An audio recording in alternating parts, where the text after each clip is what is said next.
Next up, we'll hear how to stop gatekeeping and managing systems, and how to start nurturing culture instead. Please welcome Lauren to the stage.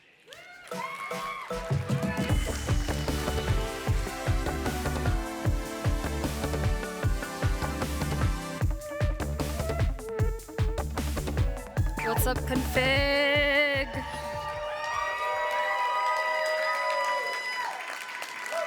I love this Britney Spears mic, but I kind of wish that I had like a handheld mic with a cable so I could like do some mic twirls while I talk, but this will have to do. I'm feeling very Britney right now anyway.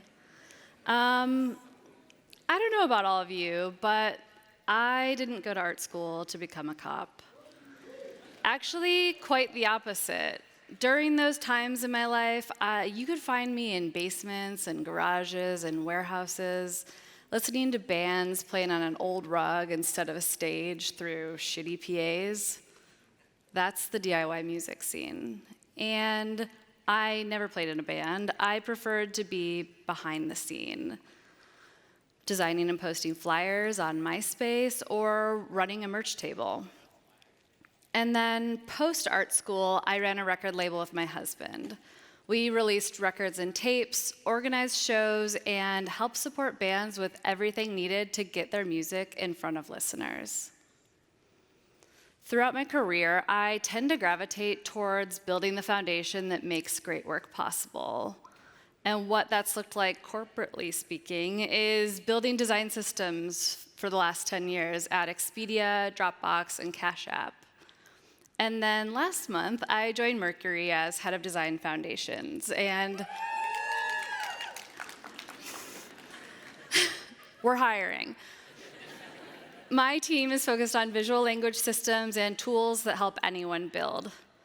And no matter where I work, my goal really stays the same: create space for others to shine, not take the spotlight myself.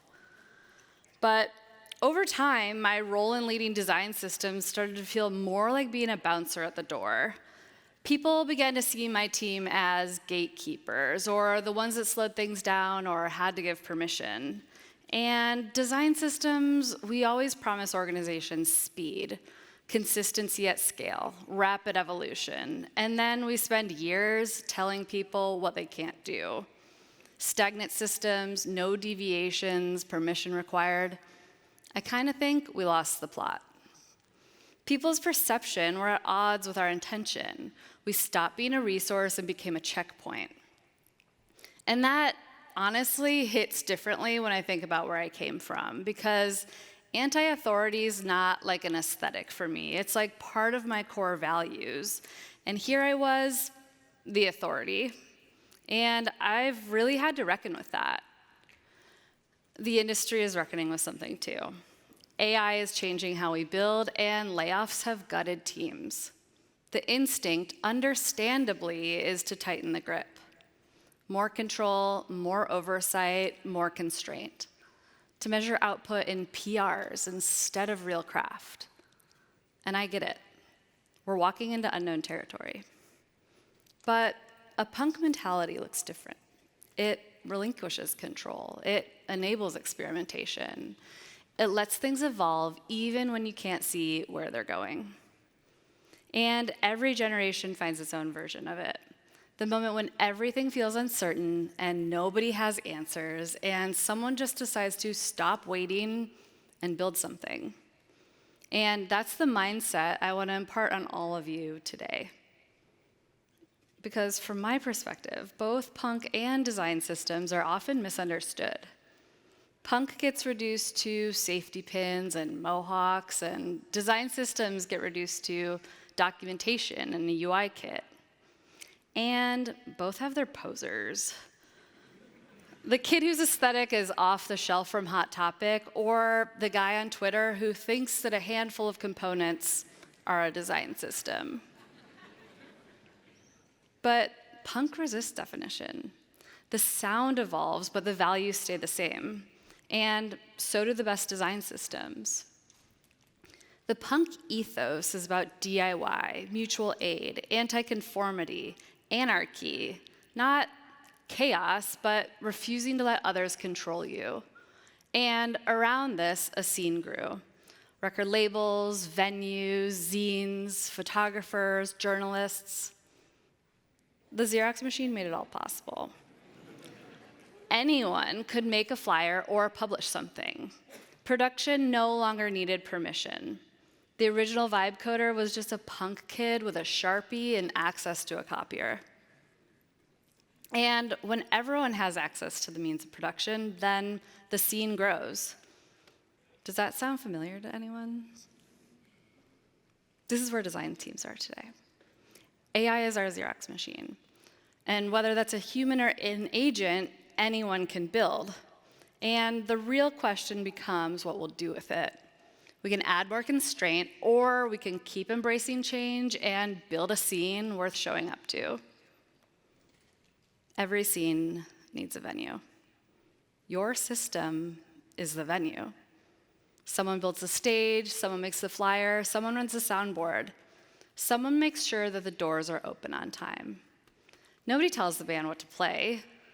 Everyone just makes sure that they sound as good as possible. Product teams are the bands.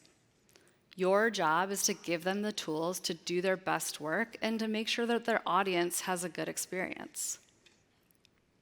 So, with this metaphor in mind, I want to walk through 3 influential music venues. Each one has taught me something about how I think about leading great systems. 3 different ways to bring a punk mentality to build a platform that enables creative chaos rather than containing it. The first one up, across the bay, 924 Gilman. Has anyone been there before? Sick. It's a volunteer-run, all-ages punk venue in Berkeley, California. No alcohol, no major labels, strict rules about conduct, completely open rules about sound. Their values are explicit right when you walk in. A stenciled list on the wall. There's no ambiguity about what this place stands for. And because everyone sees the rules right when they walk in, the culture runs itself. And that's the foundation that everything is built on top of. Gilman is about giving access to the people who care. The barrier for contribution is low on purpose. You don't need credentials to get on stage or help run the place. You just need to care. And that's a different bar. It sorts by intent. And when you build it that way, you get a dedicated group of people invested in making it work. Billy Joe Armstrong was 15 when he walked in that door. He could play guitar, but that was about it. He wasn't vetted, nobody approved his set list, but the scene around him, including the other bands, volunteers, and regulars who kept showing up, they helped build Green Day into what it became. Because it's a community with shared values and enough trust to let someone figure it out in public. Because good principles get out of the way. Design systems teams, we talk a lot about rules. We write them down, we put them in slides, we present them to leadership. Gilman's principles worked because they were structural. They determined how the scene around it operated. So set your principles clearly from the start and then get out of the way. Enough to orient, not suffocate, and then trust people to operate by them. At Dropbox, we wrote principles for how our team showed up, and 2 of them still stick with me long after I've left. The first, own the product, not the system. Our job is to build the tools, the patterns, and the documentation. What consuming teams built with them were theirs. We weren't co-authors of their product decisions. We were the venue, and they were the band. The second, trust our partners to use these tools in ways we can't foresee and encourage opportunities to evolve and improve the system. That second one is the Billy Joe Armstrong principle. We don't know who's going to walk through that door, and we don't know what they're going to build. But if the system only reflects what we've already thought of, then it's kind of a history book. Our principles changed who came to us and how. Collaborators instead of asking for permission. Gilman's rules weren't about control. They made the scene safe enough to participate in. because trust sets the floor. It brings people in. And Gilman lowered the floor. Show up, be willing. That was the bar. The most influential scenes, they have a point of view, and that point of view becomes its own gravitational pull. It attracts people who want to be around it. It raises what everyone thinks is possible. When it comes to the work we do, lowering the floor and raising the ceiling are part of the same job. Trust brings people in, and craft shows them what to aim for.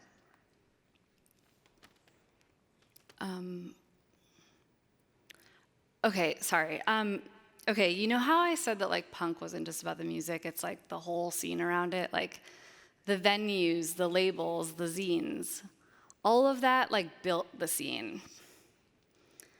And so I actually can't talk about the Hacienda without talking about Factory Records first, because they're kind of the same thing. Factory Records was an independent label born out of Manchester, obsessive about craft in the way most labels thought was insane. And I'd argue that Factory wasn't just a label, it's like a whole anarcho-design system, perhaps the most obsessive one ever built. Factory came out of post-punk with bands like Joy Division and New Order. It was a different moment with different stakes. If early punk was about stripping everything down, then Factory was about what you could build if you took that raw punk energy and applied real craft to it. Every release had a catalog number. Factory 1 was a poster. Factory 7 was their letterhead. Factory 23 was Joy Division's Level Tear Us Apart. Their lawsuit with management was Factory 61. Everything was named, numbered, and treated with the same conviction. Even Tony Wilson's headstone was Factory 501, which brings me back to Factory 51, the Hacienda. Ben Kelly designed the Hacienda's interior, a former textile factory turned nightclub opened in 1982. Yellow and black industrial chevrons. It looked like a parking lot and a cathedral had a kid. Nothing else looked like it. Factory knew that the details mattered, and the Hacienda was proof. It's a space where people felt like they were somewhere real. Peter Seville was Factory's first designer. He was late, he was expensive, but Tony Wilson kept hiring him anyway. He contributed over 80 records and designs to the Factory Records catalog, and every sleeve he touched was like a considered object. Power, Corruption, and Lies has no band name on the cover, no track listing, just a 19th century painting and a color strip along the edge. You either know how to read it or you don't. Blue Monday's die-cut sleeve cost more to make than it sold for. Every copy Factory pressed lost them money. They kept pressing it. For them, this is what it looks like when craft is non-negotiable. To me, this is high craft collaboration. Brilliant minds with two different areas of expertise collaborating to build something they couldn't do alone.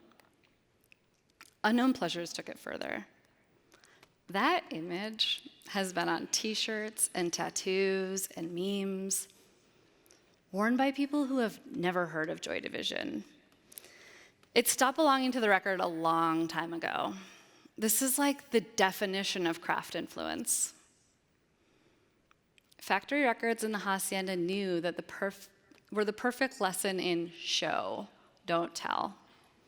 And every artifact that you release shows your position on craft.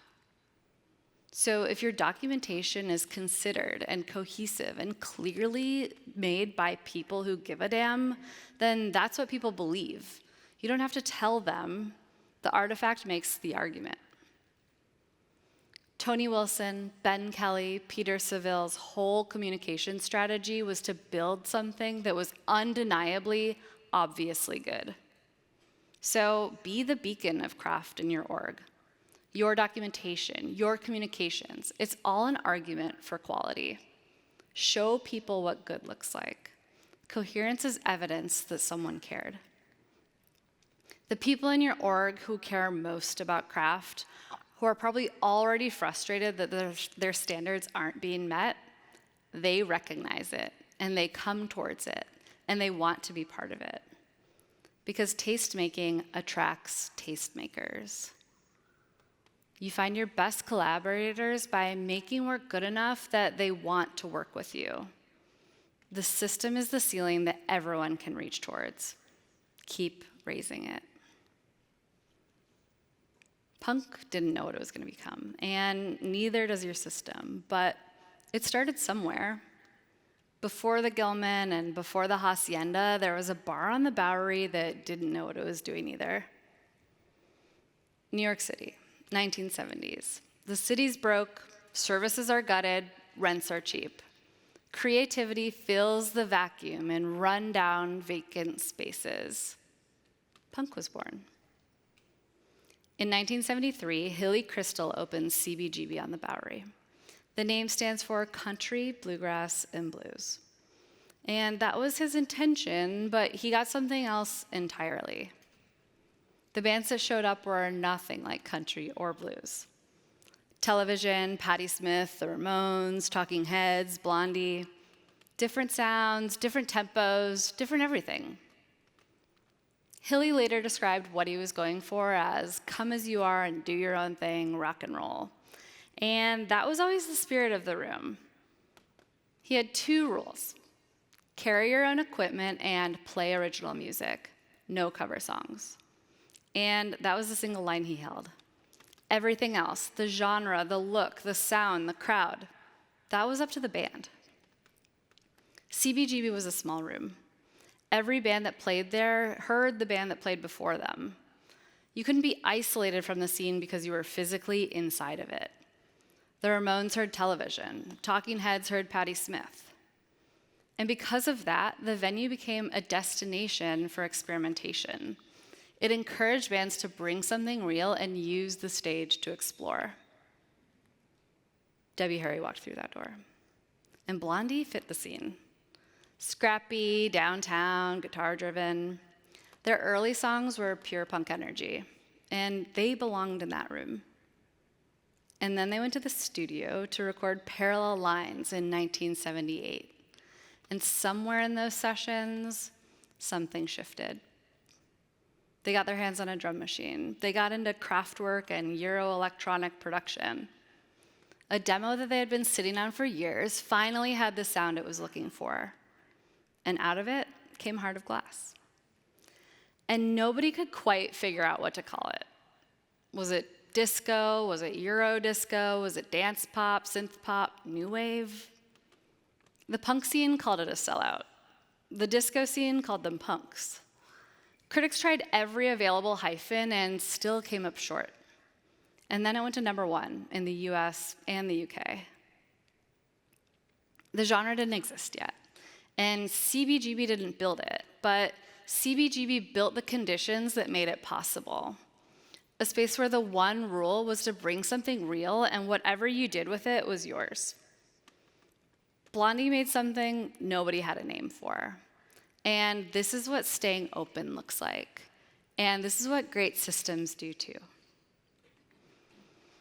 This is what it looks like when you have different teams with different problems and different visual voices, but it's all built on the same foundation. We didn't design any of these screens. We built the stage, and product teams played the show. The people doing the most interesting work in your org are probably already outside of your system, and they stopped asking permission a long time ago. And that's exactly the signal that you should be listening for, because that's experimentation and that's DIY. And without those things, no post-punk, no new wave, no hardcore, no riot girl, no pop punk, no screamo. The scene didn't stay in New York or Berkeley or Manchester. It traveled, it mutated, and the rest of the world caught on. CBGB proved that an open door could build something real and lasting, and the Hacienda and the Gilman followed. The venues that changed music history weren't the ones trying to control outcomes. They were the ones enabling experimentation, because control is at odds with innovation. So stop thinking about building a system and start thinking about building a scene. The bands change, the sound evolves, but the venue provides a space for people to make that happen. You build it, you hold it open, and then you let it break into whatever comes next. Because nothing in punk is precious. Not the genre, not the rules, not the sound. That's because a punk mindset is a refusal to limit others' potential, to wait for permission. It's a refusal to accept that the way things are the way things have to be. So, lower the floor. Stop being a gatekeeper and let more people in. Keep pushing on craft. Show people what great looks like. And stay open to how the system evolves. Because deviation is the point. It always was, since all components are breakable. Or a better way to remember this, ACAB.